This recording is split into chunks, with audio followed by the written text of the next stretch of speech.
And take two. Here we go. In 5, 4, 3, 2, 1, incoming!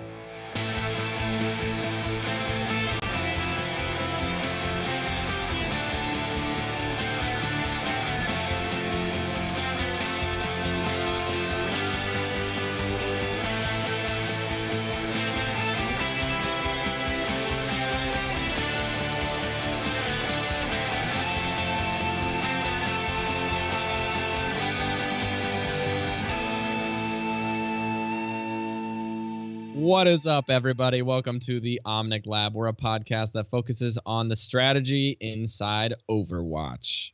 We help you learn through trial and error in a lab format that helps you get a little crazy with us, maybe with some of the experimentation, and hopefully it only blows up in the theory crafting and not in your games. Welcome to episode number 35. This is the Going Deep episode number, I think, 4. I should have looked this up before saying anything, but this is episode Going Deep on d.va. We also have a really special treat for you that are on the audio portion. We have a really cool follow-up interview with CS on a more regular content piece about the quote-unquote state of the console meta. So we're going to add a new segment where Andres talks with CS for about 10 to 20 minutes, and we'll add that into the show. The shows might be a little longer, but from time to time when we have this feature added to the show, but hopefully you guys on console will appreciate it. I'm your host, Rob May. It's a really long introduction, by the way.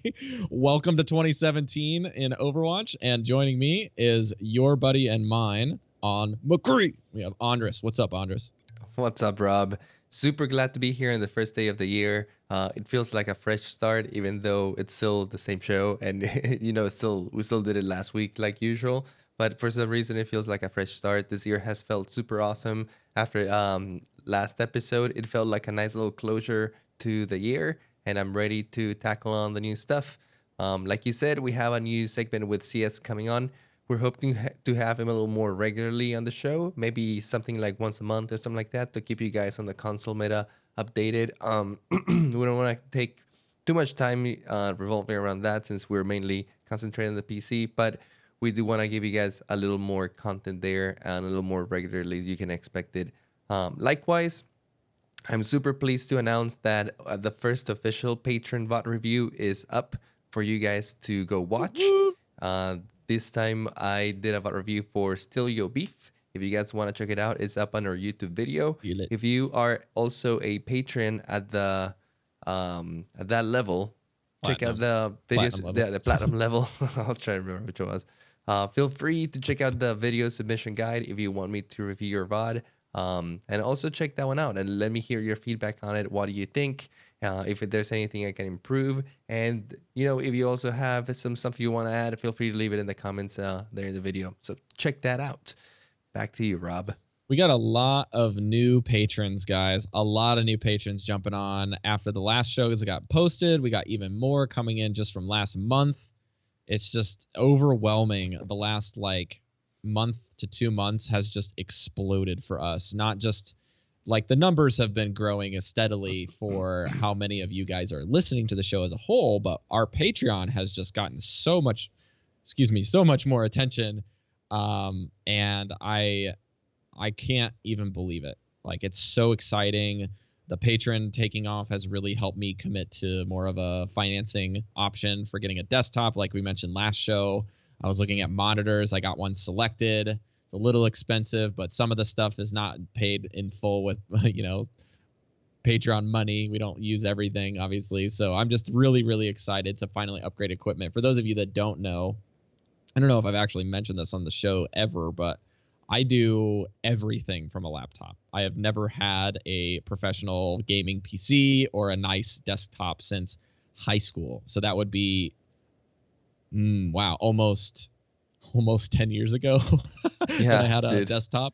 And the desktop was a really crappy thing that you just ran Warcraft at 10 frames in 25-man raids. It was awful. Yeah, that's tough, dude. Especially playing Overwatch and trying to keep up with everyone else on a laptop. That can be really hard. Or for any production stuff can be really challenging too, because I feel they just don't have the processing power that a good PC can. Yeah. Like right now on this one, I'm running so many things with the stream and the recording and like trying to monitor the stream and stuff that sometimes I feel like it might explode, and I feel like I don't want to open any more demanding apps or it might crash and in the middle of everything. So I can Yeah, feel your just think pain. of all of that stress. Think of all that stress, and then think of like the heating pad or the cooling system of your laptop being right where your fingers are on the keyboard. That's like the most stressful thing, is like why I can't do it. I have a really great laptop, don't get me wrong. I spent a lot of money on this before we left, from some really generous donations from some friends. They were able to hook me up, but not related to Overwatch podcasting, I can assure you. But it's nerve-wracking having a really powerful machine underneath your fingers. Like that's the most stressful thing. And yeah, there's been some behind the scenes issues with my laptop, even just trying to get all of the rewards out to you guys on Patreon. I sent out all the rewards today as of the recording of this show, January 3rd, Japan time. You guys have all of your stuff for December. I'm sorry if I've delayed it for a couple months. I wrote a lot of heartfelt mails to you guys, so hopefully you feel thanked sufficiently this month, even having a Patreon show. But let's get into the actual show, shall we? So guys, we have some really exciting news. I played more Overwatch than Andres for 1 week of my life. So I'm gonna force Andres down the walk of shame here. Andres, tell us about it. Whew, man, I think it's probably been the roughest week I've had in a really long time. Mainly because I was just was not playing that much, and then all of the guys from the team have kind of like been on and off, and we were just not on our game the couple of times that we played. Especially me, I was like Sure. super caught up with our stuff. I've been learning some new production stuff and trying to verse myself a little more in video, and also just kind of like increasing my chops with all the audio stuff. And then with all the holidays and stuff, it's just been so busy for me. It's just been no time for Overwatch, and you can definitely feel it. Like if you play a musical instrument, it's like that feeling of when you've been playing for a full month every day and you feel like your fingers are butter and they just move to your will, and anything that you can think of in your brain, they just put it out, no problem. And then if you stop playing for like a couple weeks and you come back, it's like you're an old man with arthritis that can't even like move his hand. They're like, what are fingers? You know what I mean? Uh, What even is this? that's kind of how I felt. Like the aim was kind of coming back, but it felt like a little awkward. Yeah. So I definitely have to get back on it. Go to the practice range or something and really get my chops back up, because I lost so much rank. Like I played with the guys a little bit, it didn't do too good, and I was like, okay, I'm just gonna solo queue and try to get some rank back. I'm low enough, so I should be able to win. Nope, lost like another like 150 SR. I'm like at like 2850 right now, down from like wow, you dropped 3250 all the way down to plat. Yeah, Jeez, that's dropped a 400 lot. SR in a couple I dropped weeks, a lot. man. All right, Bible man. You don't have to say it like that, okay? I'm just saying. Bible thumb. I bet I have to get back on it for sure. Guys, send I play games on Twitter. Hashtag Andres Bible Thumb. Give him some support, guys. Thanks. We're trying to be more active on our Twitter, so that'll help. It'll help Andres get like counseling on the Twitter for the show this week. I, on the other hand, have been hashtag climbing, like doing some crazy business. So last show I was at 21-17. So I was hyped. I was like 100 outside. I was relatively safe from dropping back down to silver. So I was really excited. I was like, finally, I pulled out a silver twice now. I've gone from 1,800 to 2,000, back down to 1,800, and then all the way up 300 more rank. And since the last show, guys, I went from 21-17 to 23-58 as of today. Nice. So that's Congrats, a 241 SR gain. And it's all thanks to some of the guys in our community. Got 3 patrons I've been playing with, actually, because for whatever reason, their work schedules and time zones have been working. So been playing with Bus Driver, who's a Lucio main, Boombat, who's a Reinhardt main. He called in the show, or left the amazing Get Behind My Shield, Boom, Boom, Boom song from last episode at the very end. Oh, we got to make that available for Discord fans too, for everyone who wants to get the Boom Boom song. Yeah. So if you guys jump into Discord and Boom's okay with it, then we'll release it to you guys on Patreon.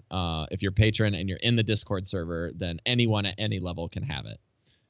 If Boom approves, we'll have to do that. We already produced a show with his edited track, so I think he liked it, but we'll see. And then special thanks to Svor Anir, I think is how you say his name. He's over 100 hours on Ana. High plat. He's within 1 or 2 wins of getting diamond right now. He's been on the cusp like 4 or 5 times this season already. Plays a lot of hit scan. Is a really good player to queue with. But I've been playing with him and Bus almost all the way through, and then occasional games with Boom. But dang, I'm telling you, us 3 are playing really well. We got some crazy Korean comps we played with. Like the compositions have been relatively okay. Like, you know, Soldier, Ryan, d.va, Ana, Lucio, and a mixture of any other tank or random DPS, and even run some Torbjorn on defense, which is really strong. So we've been doing that, but like the Korean players that we've been playing with are absolutely bananas. Like we had this god tier 51 elims on May, like on Volskaya that carried us. It was just insanity. And then we had a full aggro Rhine in another game. So it's just like one game after another is almost like another story we can sit down and talk about for 20 minutes. It's insane. So these games are going to get posted. I can't post one of the games of the May because there was a lot of racist chit chat between the Koreans against Chinese people and against Japanese people towards the end of the game. Oh, jeez. But Turf yeah, Wars over there. It was all fun and games, I think. Yeah, we'll see. That's funny. It's So anyways, almost like take a quick second. SR gains are inversely related, dude. Whenever I gain, you lose some, and whenever I'm losing some, you're gaining some. Well, it was that way last season, but I finally got a good static group I can keep playing with on a regular basis now that I'm in Japan. So that was the hard part. Cool. But let's transition again. We already mentioned Platinum Scientist. You guys can do your VOD reviews. We've uploaded that. We've sent you the stuff. So let's thank our sponsors, which are actually only patrons. I'm really proud to say that, but our sponsors are only patrons. Currently, I keep bumping my mic because I'm a moron, and I'm trying this new setup where it's currently positioned. Sorry. But we have Mr. Chris Rice Crispy. He's over at Twitter at CrispyRCER and at twitch.tv/RCCrispy. That's an extra C, so it's RCCRISPY. He's always streaming when he's playing with the team and Andros, so you can get a different perspective on his games with Crispy when they're playing together. He's one of the admins in our server. He does a lot of work for community nights, so make sure you get on his good side so he doesn't ban you. No, he's a good guy. And then we also have Mr. Magic, a bit like Magic on Twitter. No spaces, no underscores, and Magic has been quietly supporting the show at the top tier for a few months now, and he's been really great to have on the part of the team. Andres, we have 1, 2, 3, 4, 5 new patrons since December 27th. So why don't you introduce the new fam to the listeners here? Yeah, absolutely. You guys are super awesome for the support. This month we got Derek B, Tim U, Stefan M, FD, and Joe R supporting the show. Thanks, guys, for the continued support and for joining the team over here. We certainly appreciate it, and hopefully we can give it back to you guys. Absolutely. I think there's no sense in waiting. Let's go right into the main topic. We're going deep, folks. We're diving in, and we're going d.va. Hopefully, we don't self-destruct too soon. d.va.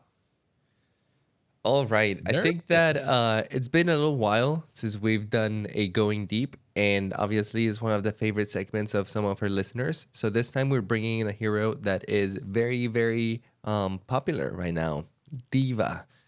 She is a very versatile hero and became one of the most played heroes, down from one of the least played heroes in the entire game. I remember when the game first came out, there was a super huge hype for d.va, and a lot of people wanted to play her, but she just was not that good.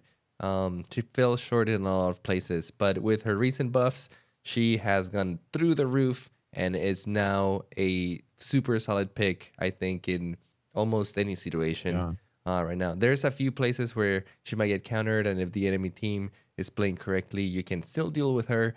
But regardless, she's a very self-sufficient hero, and is a hero that can fill a lot of different roles and can answer a lot of different situations.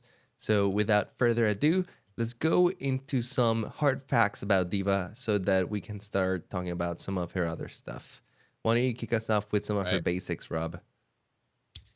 All right, guys. So we'll do a quick overview of like what she is, what she has, and then we'll kind of go into each one right after. Okay. So first thing we have is just basics. So we have health bar. She has 600 HP, 400 of its armor, 200 of its health. Once the armor is completely reduced, Baby D.Va pops out, which is basically just pilot mode. You have 150 health when you pop out. Your primary fire is the fusion cannons, and that's just basically an infinity rate of fire. You don't have to reload, and you reduce your speed a little bit. Then we have Baby D.Va, which is like kind of just what people are calling her now in pilot mode. So Pilot I just D.Va call has a her light Baby gun. D.va, yeah.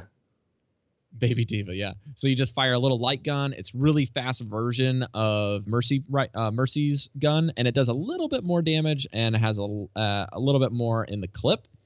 Then you have the amazing rework that they did on her matrix. So it's the defense matrix. People say, I think they call it a couple other things like grid or matrix or block or something like I for usually just call her shorthand. Matrix. It usually does the trick. Yeah. So the matrix has a really crazy range now, but it's a little bit more narrow than it used to be. It's on a cooldown for your alternative fire button.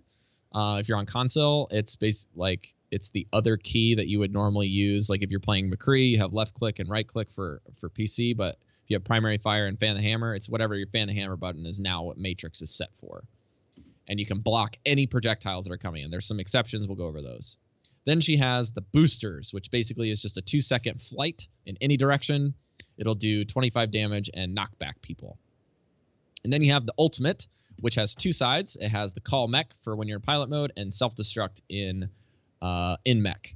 So the mech has some cool tips and tricks that we'll talk about, but basically just 1,000 damage in a 20-meter radius with a 3-second what they call fuse. So like detonation charge, like 3, 2, 1, boom.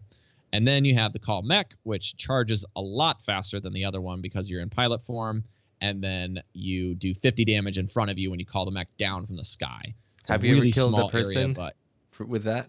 I have killed a Zenyatta that was try to BM me, and it was absolutely fantastic. I wish it had a knockback because I think that would make it even better. Yeah. I have also killed people calling down my mech, and it's the most hilarious thing in the world because they It's don't the see it best. coming. It just falls on them when you kill them. It's the most so random good. kill. All right, but All cool. right. That's all cool. That's kind of some basic about d.va. I think by this point everybody kind of is pretty clear on those. Yeah. But digging in a little more specifically, let's go into her primary fire. Let's go into the fusion cannons Sure. because that is one of the things that is making her really strong right now. They increased the little movement speed that she fires with them, and on top of that, she doesn't have to reload. So going to specific damage, each shotgun like pellet that she fires like because she fires a ton per 8 pellets basically around her, and each one does from 1 to 3 damage per pellet depending on how close you are. The damage falls off at 10 meters and 20 meters, so you can kind of gauge it like that, like the slow reduction after 10 basically. Yeah, basically if you are within 10 meters of your target, you are dealing full damage as long as you can keep your crosshair on top of them. But past 10 meters, the damage starts slowly falling off. And I believe at 20 meters, it stops the fall off, and that's the minimum damage you do, or... Yeah, you'll do the same amount at 20 meters as you will 50 if you can hit a single pellet. And the spread is crazy, so you're hitting less pellets, obviously, as well, because the spread. Yeah, it has a super, super large spread. d.va is probably the one hero that has the largest spread in the game. I would say even more than Roadhog. Reaper, I think. I would say even Reaper is a little more concentrated than d.va's. Her spread is really big.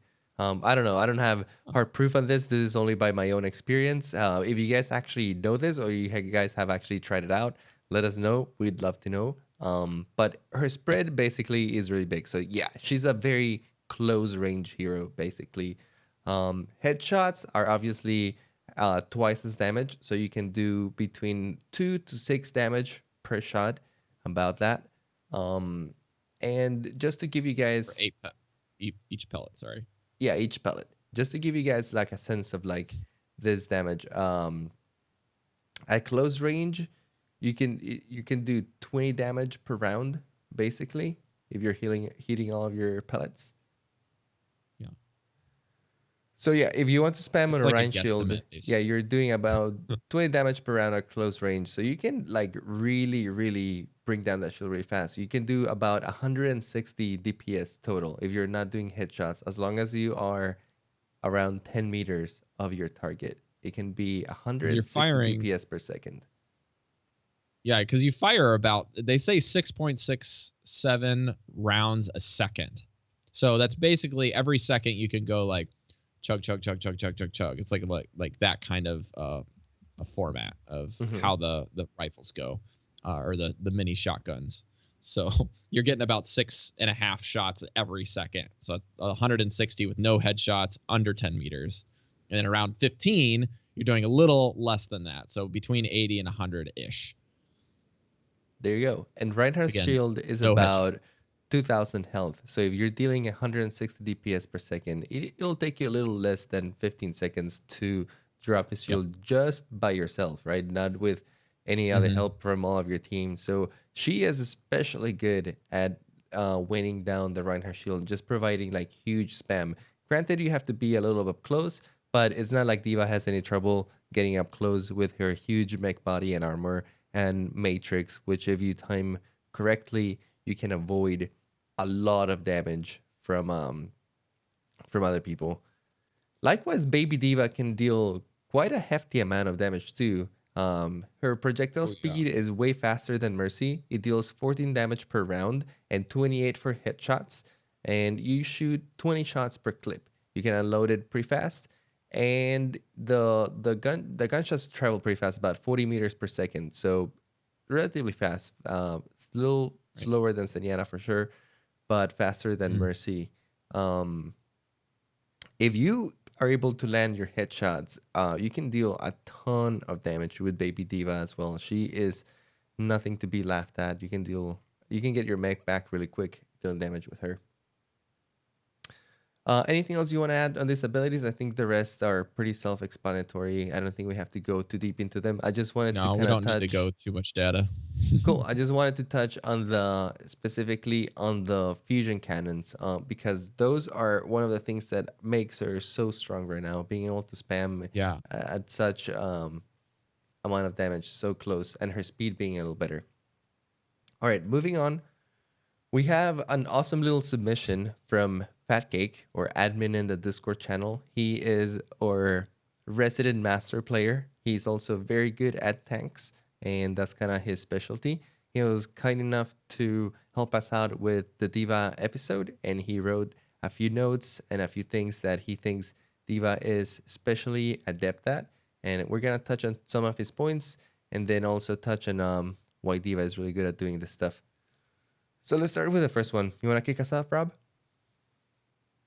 Yeah, so d.va is relatively aggressive in her playstyle and yet can also help a lot of the defensive section. So I guess we're going to probably talk a little bit more about the aggression. So Fatcake here says that when you want to play aggressive, d.va is utilized very commonly, like we mentioned last show on our game night, because Andres is using d.va on offense payload for Dorado in order to get off of that left high ground around that first, right before you go underneath the bridge or underneath the archway.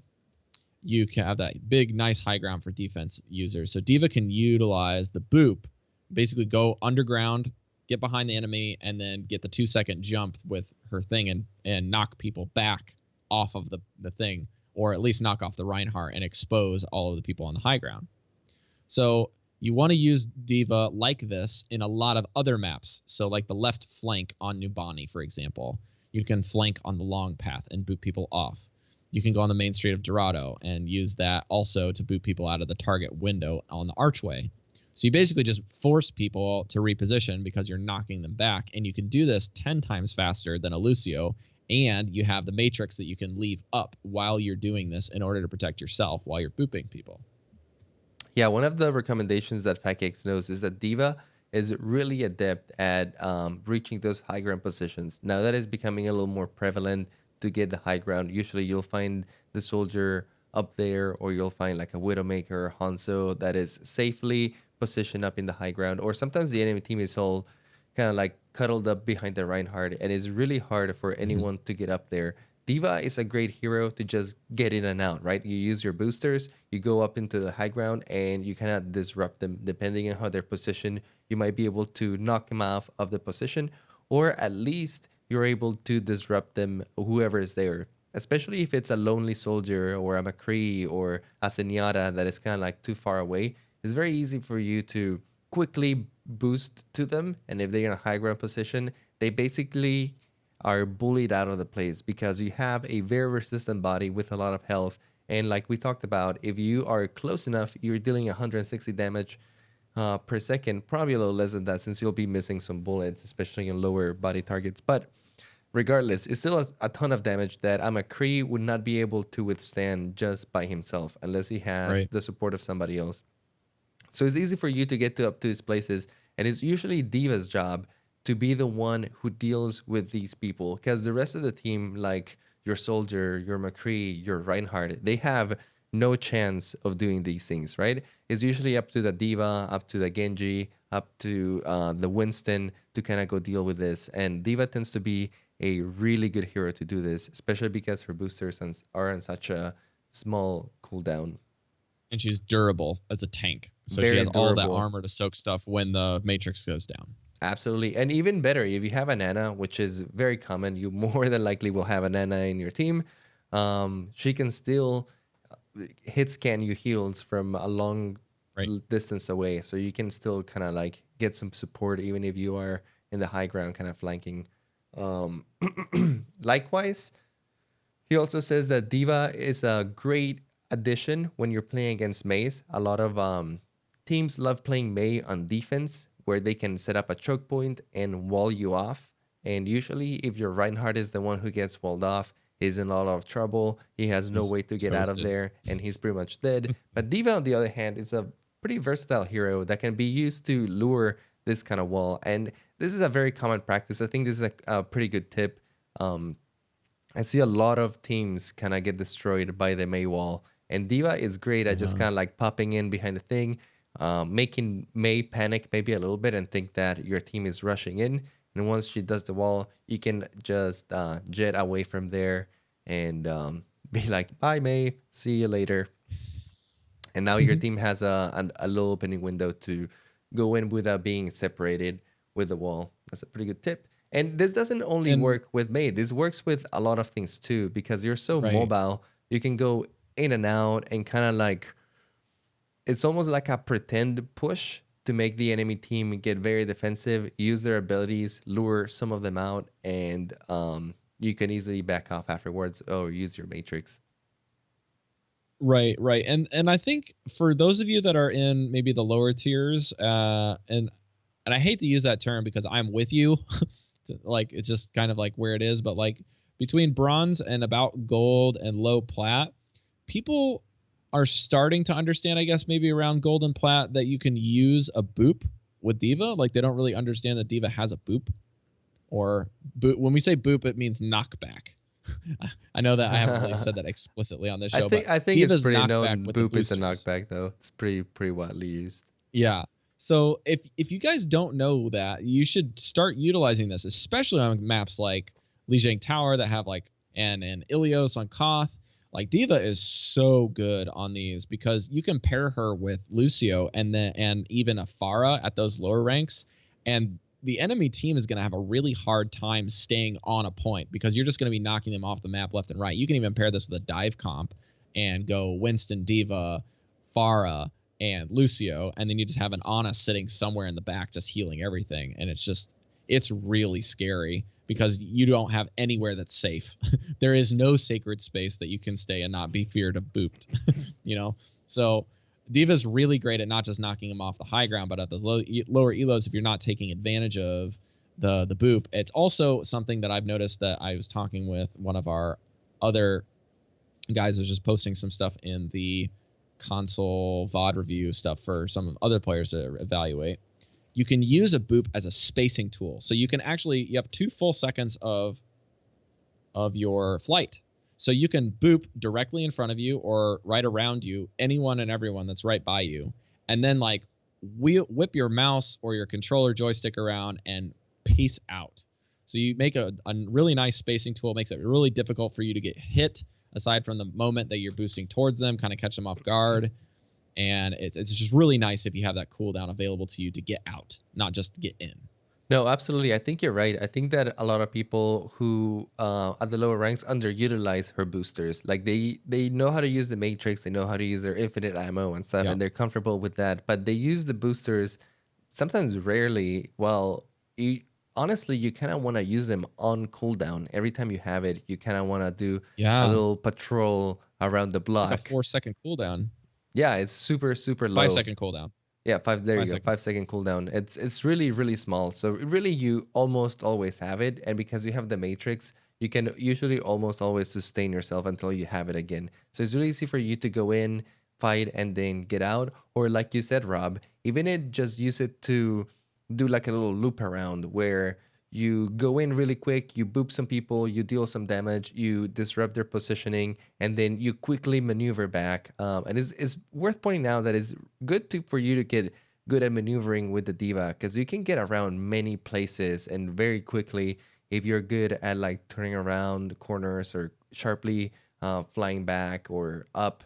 A 2 lot of seconds is a long time in FPSs, guys. 2 seconds is a long time. Yeah, and So a lot of flight. people don't use the verticality either. You can literally go up as D.Va at any time, at any point in the game. And that is sometimes one of the easiest way to dodge fire or dodge harm. If they're coming at you, rather than fly to the sides or fly back, just literally fly straight up and then find some high ground. You can like take cover and let your Ana heal you.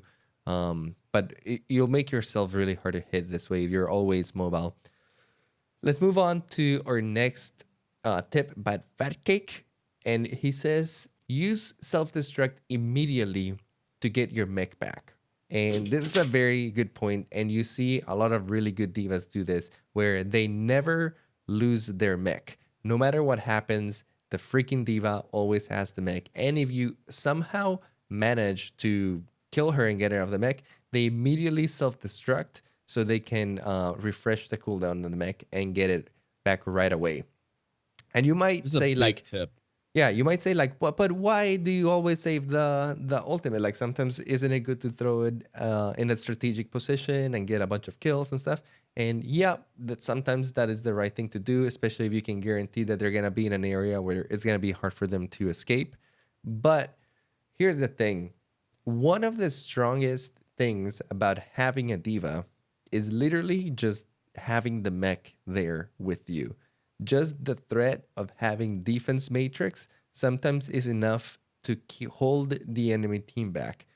Just because the diva is in the mech, you immediately neuter a lot of their possibilities. For example, if they have Graviton and maybe a couple other ultimates, they Roadhog. might have to wait for you to be out of the mech so that they can guarantee that after they do the graviton they can go to town on you and you don't put the matrix on them and kind of like ruin their day. There's nothing more disheartening than getting nano boosted and putting up your visor as soldier and then diva just stares at Oh you my and put the gosh. defense matrix on you and eats every single one of your bullets and you just want to flip your keyboard at that point. And the diva is just laughing her ass off. So if you're playing diva, understand that your matrix is not only good when you're aiming at people, but is amazingly good just having it. Just the threat of matrix is super huge, and enemy teams are gonna be looking to take you out of the mech as soon as possible. There's usually like priority number one, so they can actually deal damage to your team, and you don't just evaporate it into nothingness. So Yeah. being able to recall your mech every time and being on it as much time as possible is super vital as your playstyle as diva. And good divas are super oppressive in this sense, where even if you somehow manage to get him out of her mech, because they're hard to get out of the mech, they're super mobile, they're always using their boosters, their timing, their matrix is right. So they're just hard to kill in general. But as soon as you get them on the mech, they're like, nope, self-destruct. You guys gotta get out of here, and I'm gonna get my mech back. See you later. That's a really good tip. Want to tackle the next one? Yeah, absolutely. We have another tip about self-destruct to go along with the one that he said here, is that you can, like most things, you're looking to combo, right? So if you're in dual queue, triple queue, even some solo queuers at the higher ranks are actually willing to work with you. um and some of the ones at the lower ranks, sometimes you get a good gem in the rough, but basically you want to figure out what works with a zoning tool, because that's essentially what this is. You can zone people, you can push. You basically have a 2-second mobile zoning tool on that fuse. Like, that mech is like making them panic for 3 full seconds, which is crazy. And you can shoot it wherever you need it to go and just send it. So what you want to do is you actually want to lock the enemies down somewhere so that you can blow them up. So what are heroes that do that? Well, obviously you have Zarya and with the Graviton Surge, and you have Reinhardt with the knockdown of his Earth Shatter. So those two are really great abilities. If you can basically queue up, one of the D.va self-destruct somewhere nearby where the Reinhardt is or the Zarya is firing, and then have the Zarya fire, you save a little bit of the time the fuse is going, but you also want to make sure that they don't have the Reinhardt shield up because it'll block it. So it's a really good counter. But at the same time, this also counters enemy ultimates. So if you want to be reactive on defense and the enemy is engaging using, the sound barrier with Lucio, they're going to have a lot more health to actually endure the blast. So they can just use sound barrier to counter you. But yours will then counter Zenyatta's that are ulting in. So if a Zenyatta is ulting, it doesn't matter. His is only going to block essentially the ultimates in the game that are damage over time, like Reaper, who is like fire, fire, fire, fire really fast, or Soldier's tack visor at damage, stuff that kind of damages you over time and kind of ticks down. Even Pharah's ultimate is technically, damage over time. But Zenyatta's ult is going to heal a really fast rate. But this is instant. Self-destruct is like 3 seconds, click, click, click, you're dead. And 1,000 damage. So it doesn't matter if Zenyatta's popping there. He's just basically the only one that's going to live because he's immune. All right, so you got to be really, really careful with where you're going to do the self-destruct. You can use it as a zoning tool. You can use it as an engage. You can also use it as a confirming the rest of the kills, etc. And you can also use it defensively as a counter to certain engages. So just be wary of that. If you see that they're sound barriering, maybe you don't use it as a spacing tool, or you don't use it as a self-destruct as a zoning tool until sound barriers at least, tick down quite a bit, or you've killed 1 or 2 of the enemy, or the sound barrier is completely expired. So those are the things that I would say to go along with what Fat Cake said here. Yeah, I think you hit it right in the header here. And just to add to it, and this ties on to what we just said about always having your mech and trying to save your ult to get your mech back. There are good times to use your self-destruct as a very offensive tool where you might risk, being vulnerable for a little bit. But like you said, Rob, sometimes you almost want to guarantee that your ult is rather easy to dodge. Like, you give everyone a 4-second countdown that is loud as hell. You basically announce it to the universe. Right. I can't remember what she says, but like the cue is super, super noticeable. Like, you always know when D.va ults. And after she ults, you have 4 seconds to figure out where her mech is going and then hide behind something. So especially if the enemy team is ready for it, it's really easy for them to just get behind the shield, go behind the wall, or actually just be out of range. So even if they get hit, they just get damaged a little bit and not fully killed. Right. So it's harsh damage fall off. Yeah, it's very important that if you're gonna use it offensively, you use it in a situation where it's actually gonna be like a surefire kill, right? Like if you use it in between a Graviton or a Reinhardt Earth Shatter, where they're not gonna have time to go away at all. Oh, there you go. That's what you said. Nerf this. I don't even know why I forgot that. Thanks, Papoik, for the little reminder. But yes, basically, this way you guarantee it, and you actually counter a lot of things. One of the best answers to a Graviton is a Zenyatta ult. You Zenyatta ult in the middle of the Graviton, and you basically save your entire team. But guess what? If you actually put a self-destruct in the middle of that Graviton, Zenyatta is just gonna be happily in the iris, and when he comes back, there's gonna be no one else for him to You party have with. been abandoned, you simple Omnic. Exactly. So that's a real great tip too. Always be mindful and try to use when you're using your ult offensively. Keep in mind of using it in these situations. If not, maybe save it until you get caught off guard and you can get your mech back and Right, right. not die, or keep it and use it against the enemy team. Moving on to the next tip, and this one is a little more defensive. He says use d.va to help Ryan with blocking incoming damage to his shield. And I think in this meta game, this is very important. Your Matrix is by far the most amazing shield that this game has. It just evaporates damage. You don't care about amount or type or anything. It just clears it off of the air. It can even evaporate Hanzo's arrow ult before it explodes into a dragon. So Oh, yeah. but you can even eat up May's ult before it hits the ground and starts exploding. So nothing can top that. It's just the most superior shield in the game, and you should be. So satisfying. You should definitely be using it to protect your allies and be mindful about this. One of the biggest complaints, and I hear this from my Reinhardt all the time, he's actually really frustrated with this. And it's that it's so easy to break his shield in this meta game. When you have d.va and Roadhog all just spamming at you, and then a soldier also spamming at you, right now his shield lasts like 3 seconds, 3 or 5 seconds at the most, and then it's done, it's gone. But as d.va, you can alleviate a lot of that pressure off of your Reinhardt and give him a lot of breathing room. One of the things that is really good to do is just eat up all that d.va damage that is coming in, or eat up the shockwaves as well. I think Fat Cake also recommends this a lot later on in his tips, but he Yeah. says to be very mindful of the damage that is coming in against your team, and eating up those shockwaves or those projectiles that are coming in, the Reinhardt stuff, or the Junkrat Fire spam, for strike. example, Pharah spam. It's really easy to, for example, if you're playing against the Pharah, to time your matrix to each rocket. Even like you can just see the rockets coming and you can eat them up one by one. Likewise with Fire Strike, the ability is slow enough that you can actually react by the time Reinhardt drops his shield and is kind of like moving his arms. You already know that he's throwing it at you. You just matrix and that thing is gone. So you can be very mindful with your matrix, especially where you're aiming it, and alleviate a lot of pressure on your Reinhardt, which it's definitely gonna need it, or even on some of your other teammates. You can alleviate a lot of pressure on them too. Yeah, he mentions that a little bit more on kind of like the verse Roadhog. So I'll kind of bring that back up to where we're currently discussing because it fits. Well, let's So talk about basically that. against Road, Yeah. yeah.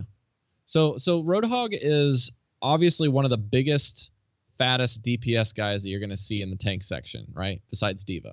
So Roadhog is going to grab you and he's going to wreck your day. But a lot of times when d.va is playing with Soldier, Soldier is the first target for that hook, aside from d.va herself. Because obviously those are the two biggest threats aside from the enemy Roadhog, because they're kind of doing the dance of cooldowns with whose hook is down and did they land their hook or not. Because once one of the hooks is down, the other one jumps on the other hog right away if they're not behind the Rhine shield. So if Roadhog hooks an ally and it's not you, and you're able to be somewhat nearby, you can actually spam your 2 cooldowns of your rocket boosters straight at them, and then queue up your right click if you're on PC, or your alternate fire when whatever console button you are using for. I think it's like right button 2 on both consoles actually. But you want to hold that while you're flying at the person or flying at the Roadhog, because once he hooks, there's that slight delay of the hook, like sound effect, and then the pull, and then the little delay right before he can, fire and melee. You can block the fire with your matrix if you're close enough. You have a really far, like 15-meter range, and if you can get that anywhere near your ally's head, then they're safe, basically, from everything except for the melee and the hook damage. And it's really, really helpful in clutch situations. You can rescue your supports or your soldier or even some of your your own hog a lot of times. No, absolutely. It's like the same concept as shielding your allies mid hook with Zarya. Correct. Instead of shielding them, you Yeah. basically just point your defense matrix at them, basically eating the shot that Roadhog does right after the hook and saving your teammates like 150 points of health or something like that.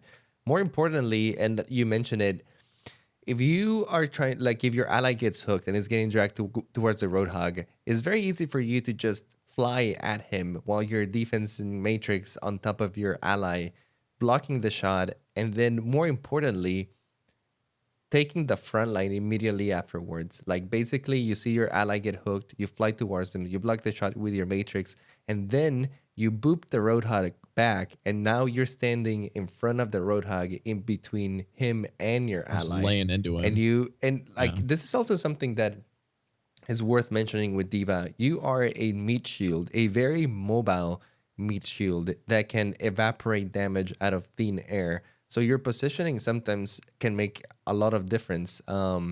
If you're just kind of standing in between your squishies and the people who want to kill them, you have such a big frame that you're eating a lot of the spam damage. You're blocking hooks. You're blocking like projectiles that are getting sent on them.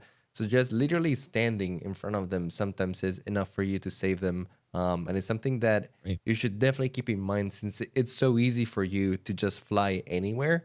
As soon as you get somebody getting rushed or something, it's really easy for you to just kind of like land in between them and be like, you're not getting through here.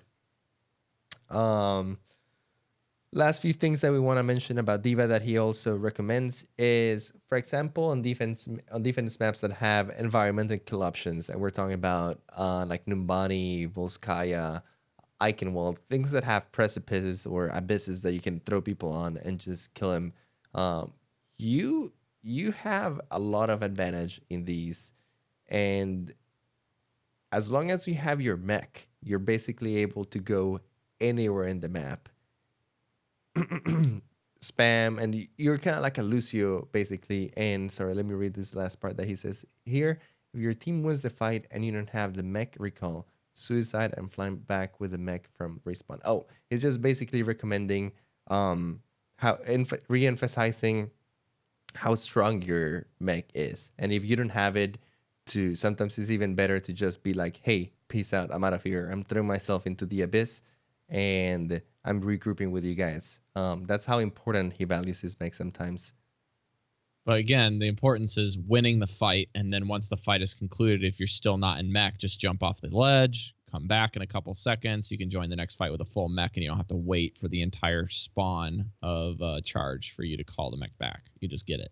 Yeah, and I have noticed this too. Like, I'm not the best d.va, but I have noticed that sometimes if the fight finishes and you are without your mech, it's actually quite weak. You're quite weak on the Yeah. next fight. If you have to spend time getting your mech back, and the enemy team realizes this, like, hey, d.va doesn't have her mech right now. We have a huge opening right here when we can deal a lot of damage. So it's actually a pretty advanced little tactic there, where if you've already won the fight, kind of counterintuitively suicide yourself and then fly back really fast, just so on the next fight you will have your mech. That's some like grandmaster tactics right there. Yeah. And it's important to know, I'll just tack this on as a little side note. This is something that Fat Cake said, but d.va's really annoying when the other team lacks verticality, because you just harass them from high ground, get on the high ground, or knock them off and stay where they were. You're basically just booping them and replacing them and just saying, haha, I got your spot. You know, I stole your seat for lunch and took your lunch money. That's basically what d.va does when your opponents have no verticality on their team. Especially with this meta where it's very common for people to have 3 tanks and the third tank is not, and 2 out of the 3 tanks is not a Winston, because the typical scheme is like on a Lucio, Reinhardt d.va, Roadhog, and then some form of flanking DPS or usually a soldier. So in that lineup, there is 0 verticality outside of d.va. Is literally the entire presence that your team has, which is why some people have been going to try dive comps, which do have verticality, i.e. adding in Winston to the factor and maybe even running a Mercy as a support so that you can jump in and jump out and move around. But it's kind of detrimental to bursting heals with Ana because you're taking away from her targets to heal them and get your ult charge, whereas Ana can charge it 10 times faster. And that's why people run the Zen, because Zen gets a little bit of charge just from making sure one person isn't dying, and then Ana can focus on the rest. So, yep, that's a really good point. Let's get into the counters. Let's do it. So what is D.va good against? Let's do a quick little rundown of what Fat Cake thinks are D.va's natural prey. And I have to agree with this list, definitely. He's lists Soldier and McCree as the first ones, and I completely agree. Like, D.va can literally erase your damage and can literally erase your ultimates. Like, her Matrix is a hard counter to McCree's ult, and same to Soldier, because it doesn't matter who he's aiming at. You just getting rid of the bullets, and it's super, super frustrating, especially as a person who plays these two heroes a lot. I can definitely attest that D.va is one of the most annoying heroes to play against. Having her in the mech just reduces your effectiveness by a lot. And you are always kind of like watching over your shoulder, because D.vas love getting in your face. And you also have to take into account when you have your ult, if she has her mech, because as long as she has her mech, your ult is basically a liability to use it. Moving on, he also lists Bastion, Torbjorn, Widow, and Hanzo. He says all projectiles can be eaten, and also she can neglect the damage from Torbjorn's turret, and also pretty much neglect the huge damage that comes out from Bastion. So it's really easy, for example, for your team to rush a Bastion as long as you have a defense matrix, because you basically neglect all the damage and you can just go up to him quite easily and destroy them. Same with Hanzo and things like Pharah. We talked about projectiles. Any projectile that has some travel time, it's really easy for D.va to kind of just eat up, because you can see it coming basically. And lastly, he also says Reinhardt, and I have to agree with this. You can kind of eat up Reinhardt's Fire Strike, and you have a lot of mobility over him. You can take the high ground over him pretty much immediately, almost in every setting of the map. So if unless he gets a lucky charge on you, which is unlikely, because you can also see him coming and kind of just fly away, it's very hard for him to get you. If he does get you, he will destroy you immediately. His hammer is actually quite good at bashing at your mech, and if he gets you out of the mech, it only takes like 2 hits from him to kill you, and you basically cannot get away from him at that point.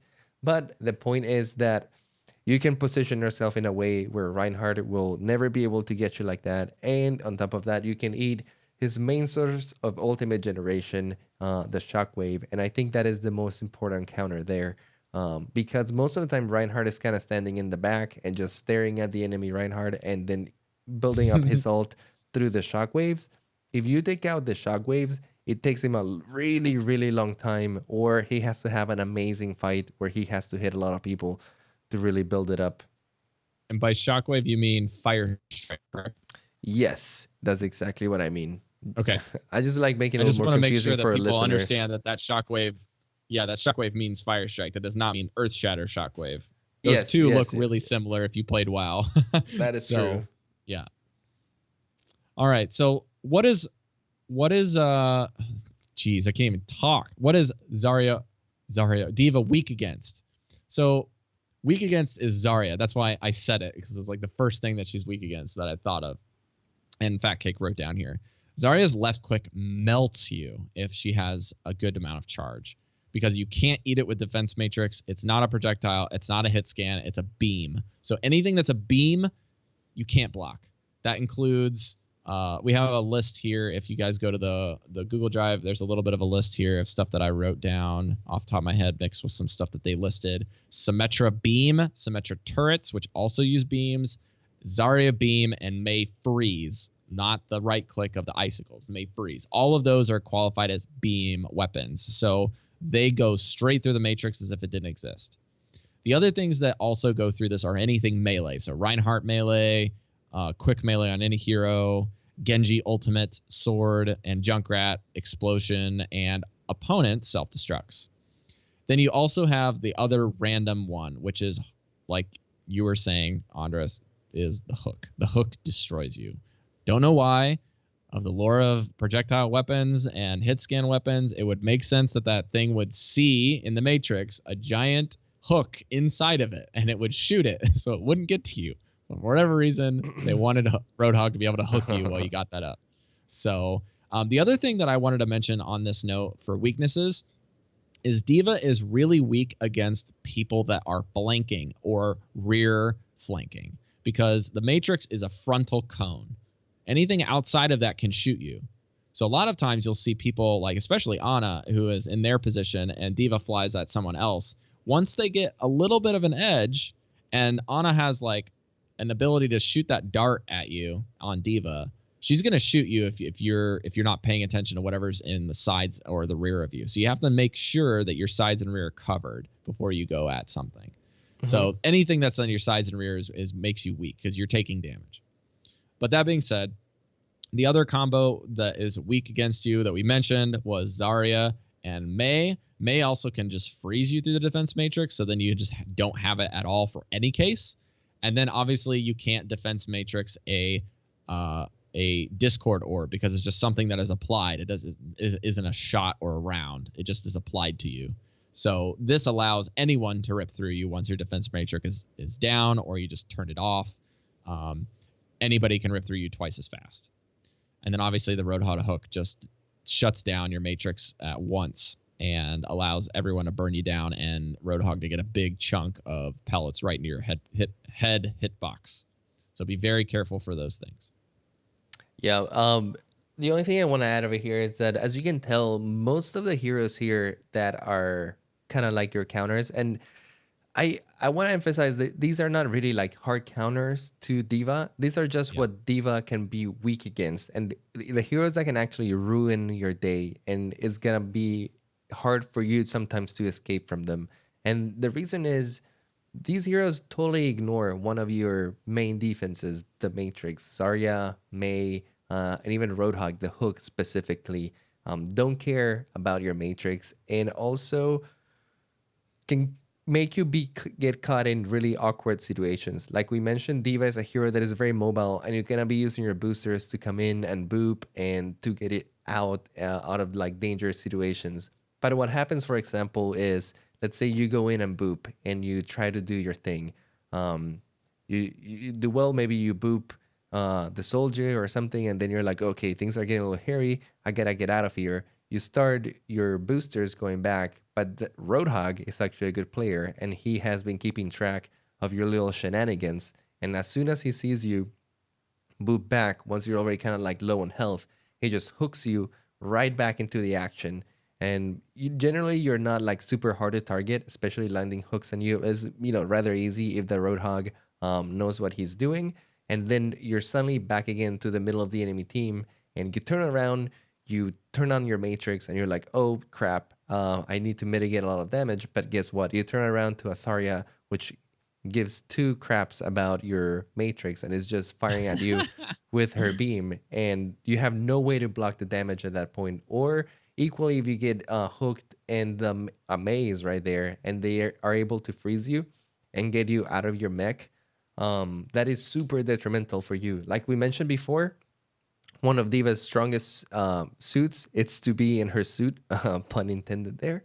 So if you don't have your suit and they're able to get you out of there, any hero that can actually easily get you out of her suit, so in this case, heroes that you can't block with your defense matrix, or heroes that can reposition your body at will, like Roadhog, are really bad for you. He also adds Zenyatta, and he also mentions Discord Orb, which kind of has the same effect. It can make you really vulnerable, especially when you dive in to kind of like harass them. If they put a Discord Orb on you and you have a Zarya that is also spamming her beam on you, they can take you out of the mech quite fast, and it can be really hard for you to last a long time. So you might have to be relegated to play a little more defensively or get back to your Reinhardt and be behind him. A lot of the times this happens and it becomes kind of like a double synergy there where Reinhardt is protecting you from Zarya and Roadhog hooks and you're protecting him from their enemy Reinhardt and a lot of the other spam. So yeah, just a little stuff to keep in mind there and heroes to watch out for, as well as heroes to look out for when you are playing D.Va. I think the last thing that we want to cover is how do you deal on the enemy side of an opposing D.Va when she fires the ultimate? What is some things that we can do to either mitigate the damage, completely remove it, etc.? What are some things that you can think of, Anders? We have some written down in the show notes under the self-destruct section. I wrote down a few things. I think the biggest thing to keep in mind is line of sight. What would you say, Andres? I feel like that's like the primary way of dodging this. Sure. thing. I actually have a little tip over here, and is when D.Va is ulting, I know that it can get really hectic at times, but if she's on the enemy team and the enemy D.Va ults at you guys, the one thing is try to keep your calm, at least in the beginning. Try to look around you, and I see a lot of people kind of like panic, or they see the D.Va flying past them and hear the ult and don't even bother turning around or checking to see where it's going, because like you said, line of sight is usually enough to kind of counter the ult. And then there's heroes that can actually create a line of sight barrier, like Reinhardt with his shield, Mei with her wall. Zarya can actually shield herself and an ally right before the mech explodes and eat up all of the damage. So there are certain abilities in the game, or Mei with Ice Block, for example. There are certain abilities in the game that will completely neglect the ability for you or sometimes for your allies. So my main tip is, first of all, keep calm. See where the mech is going. See if you actually have to reposition yourself, because one of the main goals of D.Va firing her ult is to make you move out of your position and displace you. Even if she doesn't get you, she's trying to create an opening for her team so that her team can move up to whatever they want to move up and position themselves where they want to. So the first thing you have to keep in mind is this ultimate actually going to affect me? Am I a hero that has an ability to completely neglect this damage, like Reinhardt or Mei? Can I save an ally by placing my Mei wall over here, or by putting a shield on my ally so that we can actually keep our position and not get displaced? Sometimes that's not an option. Sometimes you do have to get the hell out of there as fast as you can and find cover. Sometimes finding cover is easier than you think. Like, I know that it's not super intuitive, but hiding behind the payload, for example, even though there's still some space underneath and to the sides, as long as you're kind of like on the opposite side of the payload of where the D.Va ult is exploding, you're most of the time fine. Or sometimes like even less intuitive things like some of the palm trees or like a small little column is enough to You don't block the have to line have of sight. much. Yeah. So be aware of these things and don't panic and kind of like jump off of your high ground position and lose all of your advantage just because you heard the D.Va ult. Kind of like take your time to assess the situation and realize that the main objective of them is to displace you of wherever you are. I will say one thing as we close our dive deep that is kind of a funny way to block this is I watched this actually on a streamer's highlight reel on YouTube. I can't remember who it was. It might have been Seagull, it might have been Shatter, but somebody was playing Winston. And like Winston sees this thing drop down and it's like it's sitting on the payload. So he like jumps on the payload. As soon as he sees it start detonate, which means there's basically 2 seconds left after he's jumped on it, he drops the barrier on the payload and then like backs up, and the mech is like inside of his little lunar bubble, and it like blows up the bubble and nothing gets killed. Oh my god, really cool. that is actually really cool, and that is like a great way to get rid of the old. Yeah, that's what I'm talking about. Like Winston, for example, I actually didn't know this, but now that you mention it, he can create a containment barrier, and as long as the mech is inside it and everyone else of your team is outside, you're good. It won't. Or if you use it as that's the line of sight, just like a Winston or a Winston barrier functions the same as Reinhardt. And like now that you have a projected barrier on Symmetra, I think it still works. Oh I'm yeah, not with the 100%. It symmetra might work barrier, a little bit harder it on might that, still but work. I As think it long as does you're work. behind it, you should still be fine. Yeah, absolutely. And this is the thing with shields. Damage that hits shields doesn't like carry through. So Doesn't have fall over if it's a damage, yeah. blow that deals like 100 billion damage, basically like one shotting you, it doesn't matter. And this blow is the blow that actually breaks the shield, then that's it. It's the Like, same with Zarya. yeah, same with any shield in this game. Like, it just breaks the shield and the damage gets eliminated. It doesn't like break the Yeah. shield and the rest of the damage follow through. So it's something to really keep in mind, especially against the self-destruct. Yep. Okay, guys, we have two emails. Sorry, two emails. Little bit long on the show again. Like, we're not quite sure how long this interview with CS is going to go because it's in the future after this recording, but we're pretty close to about an hour and 10. Hopefully the show is not too long for you guys on console that are really dying for this interview. I'm sure that you guys appreciate it, but let's get into some emails, Andres. So let's I do think one email today. I think we have time for one. Yeah, I was thinking the same. You want to talk about the Mercy email or the Comfort Pick one? Let's do the Mercy. The Mercy email. Okay, so this is from Ron K. Rodney, we'll get to your email, buddy. I promise. We'll do that next week. So what we're going to do is I'm just going to read the email and have Andres answer it and probably have very little banter back from my side. But I'm a Mercy main, so it's going to be really hard for me to keep my mouth shut. So we'll see. All right. So Ron asks, Happy New Year from the bronze tier. I am main Mercy, and I'm generally a quote, air quotes, credit to team, as we used to say in TF2. I'm quite mobile, generally good at keeping people healed. I'm also great at timely damage boosts as well. But where I think I'm lacking is my reses. The common mindset seems to be to save it until most of the enemy teams or most of my allies are dead, and then pull off a big 4+ clutch res, aka play of the game. But those moments don't seem to come very often anymore. So I'll usually die repeatedly with my ult saved up because I'm waiting for that moment rather than using the res on one or two teammates.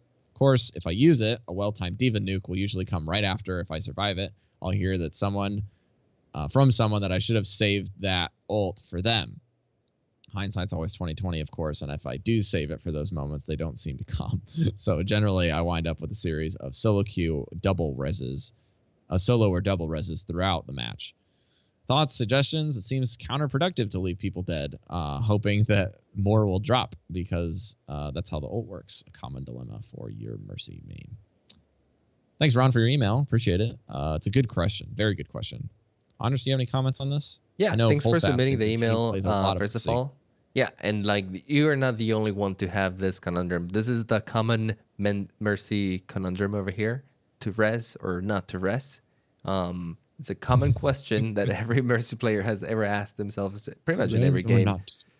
My biggest advice here is don't try to think of your res value so much in terms of how many people you can get the res off, but try to think of it in terms of momentum. How much momentum are you gaining from the ultimate at that particular point in time? And this can be whether you're in attack or on defense. And to give you like a little example of this is, let's say both teams are attacking and your team is defending. You're able to get a pick maybe on their soldier. He got a little bit out of position. Your Roadhog was able to hook him, and then you killed the soldier. But turns out that in order for the enemy team, when they saw your soldier get hooked, they reacted and they all rushed the Roadhog, and your Roadhog happened to get hooked right afterwards, and he got killed. This might be a time where you're like, oh crap, we lost one of our tanks. Maybe I should rest here. So you rest and everything's fine. You guys win the fight. Nothing else happens. But at this point, you have to consider like, well, they also lost their soldier. So it was an equal fight at that point. So you guys didn't really lose a lot of momentum. So maybe like the rest there doesn't have a lot of value.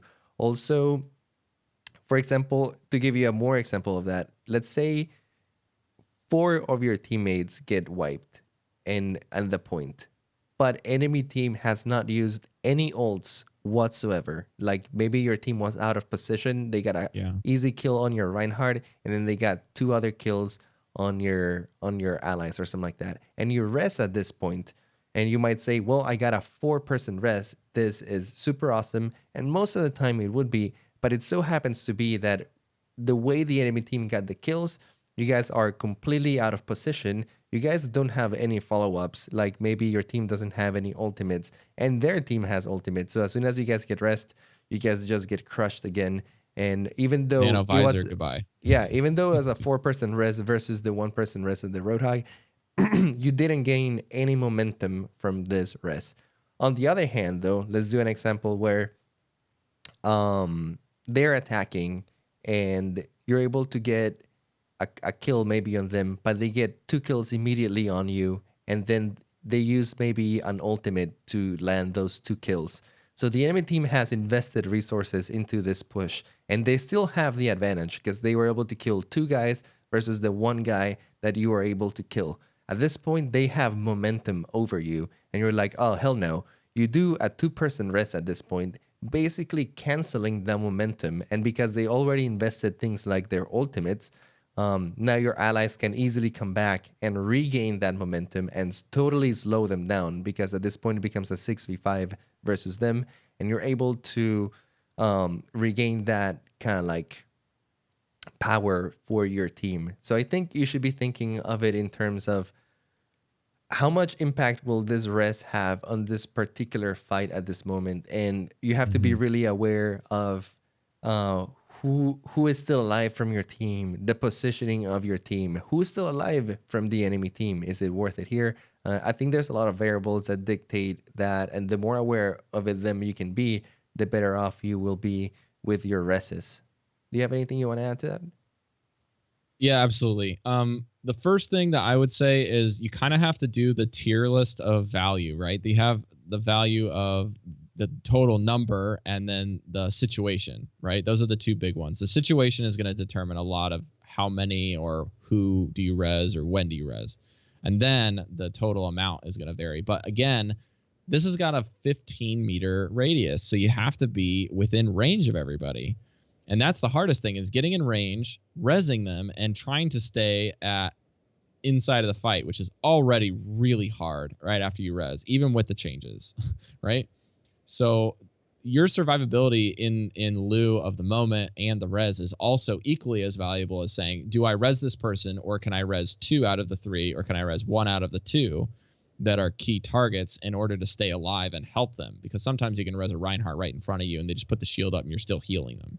Something like that, or a Matrix from a D.Va. The other thing that I also like to look at is usually you have your ultimate. A lot of times you're hiding, or you're in a position where you're healing someone in the very back. Maybe they don't even need heals, or they don't even need the damage boost. You need to heal somebody else, but that's where you're at because you need to hide in about a moment's notice.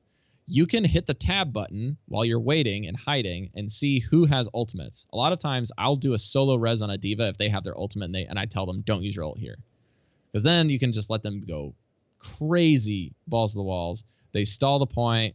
Sometimes when they die, they're usually the last person to die because D.Va has the mech to go through, and then the little baby D.Va. And then they die. And sometimes you can get 2 with her, and then she gets res, then she just immediately uses self-destruct. Those are like really good, really good recent scenarios within the current meta that I have utilized over the course of time. The other is just anyone else that has their ultimate. Same thing with Earthshatter or Tech Visor, or if your support and 1 tank goes down like right away. Sometimes that's more of what we call a tempo, like Andres was saying, a tempo, like in the moment. You need those 2 people back right away. You're just going to wipe everyone. And especially if they use ultimates on that. Yeah, I think you're very right about that. Yeah. You have to assign value to your players, and you have to know which players are kind of like critical to what you're trying to do. If you're trying to do a huge push with your Reinhardt and Earthshatter, and maybe he gets picked off, but you guys have the enemy team in a really advantageous position, but you definitely needed your Reinhardt. A single res there might be totally justified. Or maybe if your Genji goes in and he gets like 2 picks, and when he got those 2 picks, he got his Dragon Blade. And at this point, it's like, wow, we have huge momentum. Or Genji is actually a good player, and he just got his Dragon Blade from those 2 kills. He announced that to me. Maybe I'm just gonna single rest him here and then let him go to town on the rest of the enemy heroes. Absolutely. Yeah, it's all about assigning value to your player. Sometimes you might be like, well, this particular guy in my team is actually doing a lot of work. He is like constantly getting kills and stuff. And Yeah, as long as he's that's the alive, other thing. we'll probably be winning. So that's a judgment call that you can make as well. I think it's all about when can your res be the most impactful, and playing the game a lot, getting familiar with a lot of situations, and also getting familiar with a little bit of the strategy, and kind of like seeing through the master plan, trying to see the intentions of your team and what it's trying to get accomplished, and using your res in a situation that is appropriate to that plan. I know it's easier said than done, but that's kind of my advice Yep. to when to mercy res. If you want to watch some people on YouTube, the guy that I would guy/girl that I would recommend is looking up Oasis. Oasis is a mid to high diamond player that always is doing stuff on Mercy on YouTube. And the other person who is unbelievable at Mercy in like Grandmasters is Animetic. It's Animetic. Animetic. I watch a lot of this person when I'm looking to be inspired. Similar to you guys are watching that DP Stanky video all day long because it's really entertaining to play Lucio. But this is basically a 400 plus hour Mercy playing at Grandmaster. Looks like it's very impressive. Like evading Genjis, 1v1ing Reinhardt's, like the works. It's everything. So check out Animetic and Oasis. Those guys are some really cool players on support that I like to watch. This is the close to the show of the official thing where I'm paired with Andres. At this point, we're going to transition into our console state of the meta update with our resident top 500 and Grandmaster PS4 player, CS. So I'll have Jake and Andres take it away. All right, and welcome back from the meta report. I hope that was helpful to you guys on console. I'm sure that we've learned some of those things, even just kind of like reiterating some of the stuff on PC. So make sure that you guys listen close, even if you play on PC. Just like we tell our console people when we talk about our content in general, it's all meant for both. But specifically, some of the console stuff does kind of get a little I don't know, like it gets a little deeper with some of the content that you have to pay attention to, I think, on the console because of the variation with the controller scheme. Mm-hmm. All right. That's it for episode 35 and the very first episode of 2017 with the Omnic Lab. Thanks for joining us this week, guys. Just a few things as we wrap up the show. I'm going to let you know where you can find us. But before we do, we have 2 reference links that are completely unrelated to the video, but a lot of you guys are always looking for extra tools that kind of don't really go along with this. Just some popular discussion points in our Discord this week that I found useful was pixel skipping checker. This is just a link that someone had put together on how to check if your mouse is pixel skipping. If you want to know more about that, you can YouTube and Google it.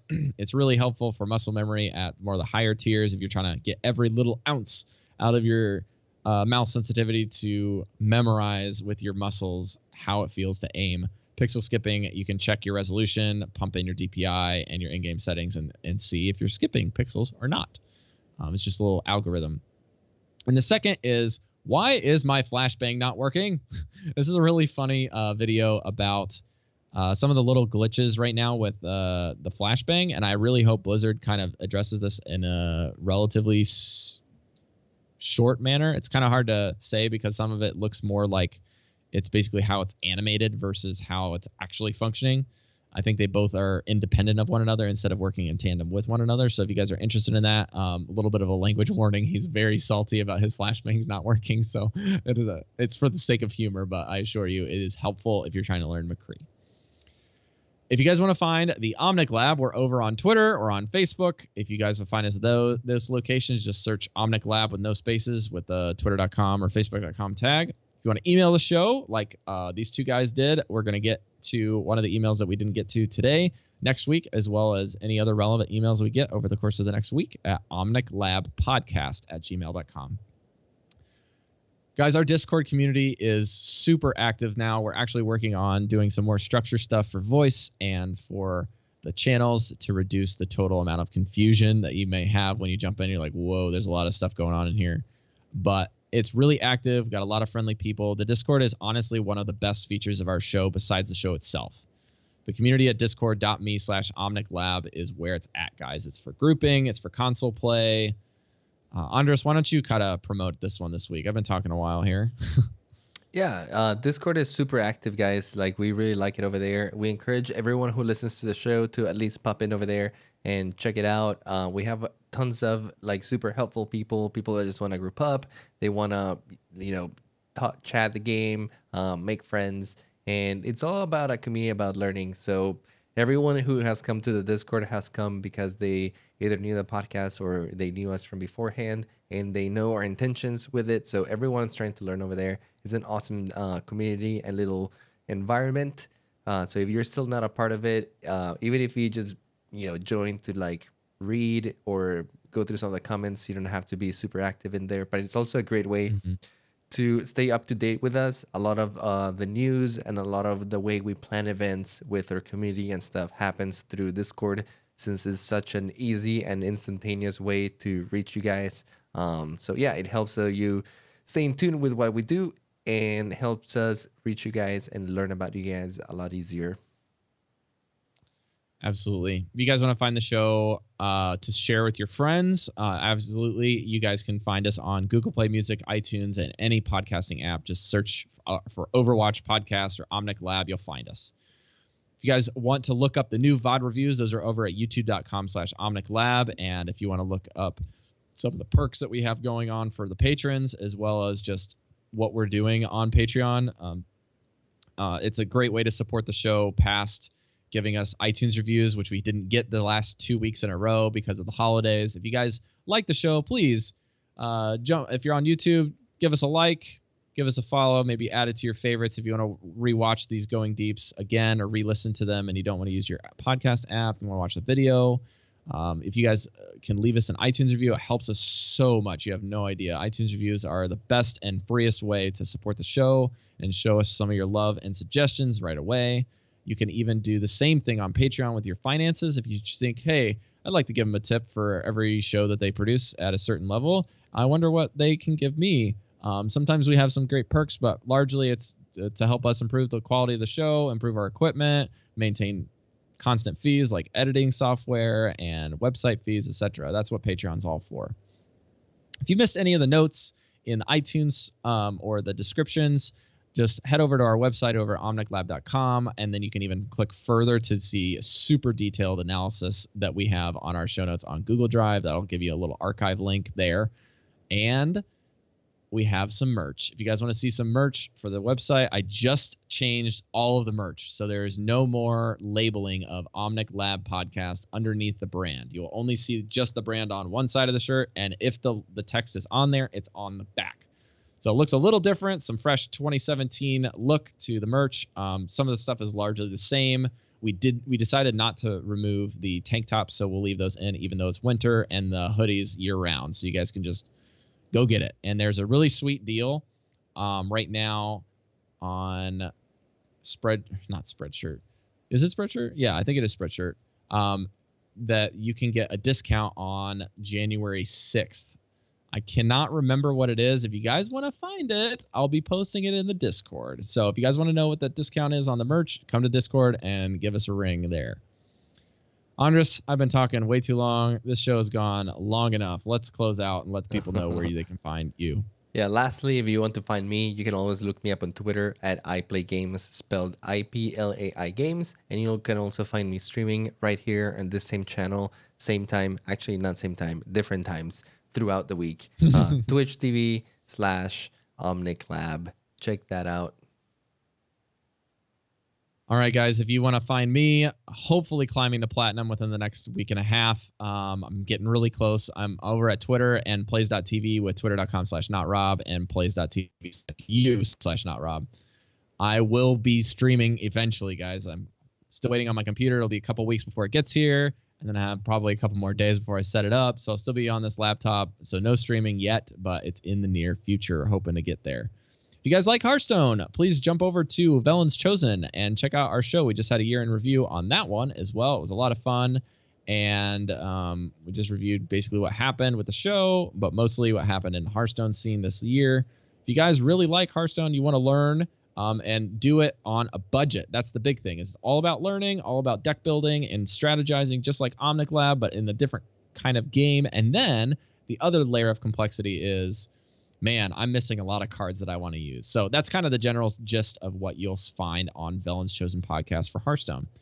Thanks again for tuning in to episode number 35, Going Deep with d.va, and checking out the console meta with CS in a 2017 update with the Symmetra changes. Thanks again. You guys are awesome. Remember, don't be a lab rat, be a scientist. We'll see y'all next week, Omnics. Have a great new 2017.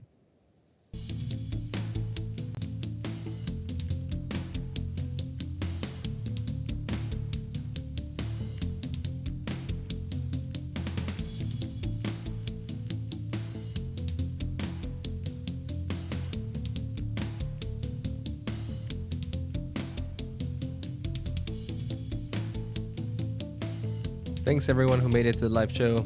Thanks for all the comments and stuff. Thanks for coming. Thanks for reminding me how d.va talks when she throws her ult. I'm so used to that sound. I don't know why I even forget that. Jesus Christ. We got Papoig, Abner, Buyer Shrimp, Brain Dragon, and we had Warpig too showed up today. A lot of new faces. Warpig. Warpig, Roadhog. Ho ho ho. Later, Abner, dude. Thanks for showing up. Bye. Later. Bye.